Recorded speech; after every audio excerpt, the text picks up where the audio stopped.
इसी मुस्तबा खामनी के बारे में अब पूरी दुनिया जानना चाहती है कि आखिर ये ईरान को अब कैसे बचाएंगे, अमेरिका और इजराइल को कैसे ये हराएंगे।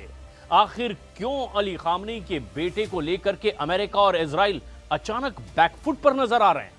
ईरान के इस नए सुप्रीम लीडर ने नेतन्याहू को लेकर के एक बहुत बड़ा ऑर्डर जारी कर दिया है।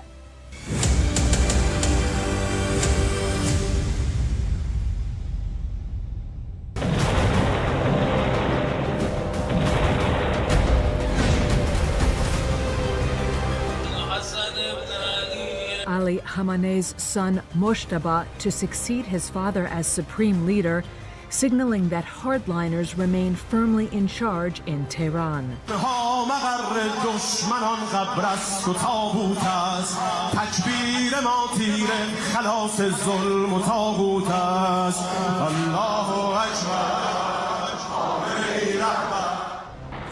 जिस दिन ईरान का नया लीडर चुना गया, उसी दिन इजराइल पर दाग दी सबसे खतरनाक मिसाइल। जिस वक्त ईरान में नए सर्वोच्च नेता का ऐलान हो रहा था, उसी वक्त तेल अवीव और हाइफा पर ईरान कयामत बरसा रहा था। ईरान में मुस्तबा खामनेई का ऐलान इजराइल और अमेरिका के खिलाफ बहुत बड़ी चुनौती बनकर आया है, क्योंकि ईरान को सरेंडर कराने वाला युद्ध अब इजराइल को तबाह करने की तरफ बढ़ चुका है। दुनिया ने तेहरान को जलते हुए देखा है, लेकिन मुस्तबा खामनेई के नाम का ऐलान खाड़ी में जलते हुए अमेरिकी अड्डे और तेल अवीव में गिरती हुई ईरानी मिसाइलों को और खतरनाक बनाने जा रहा है।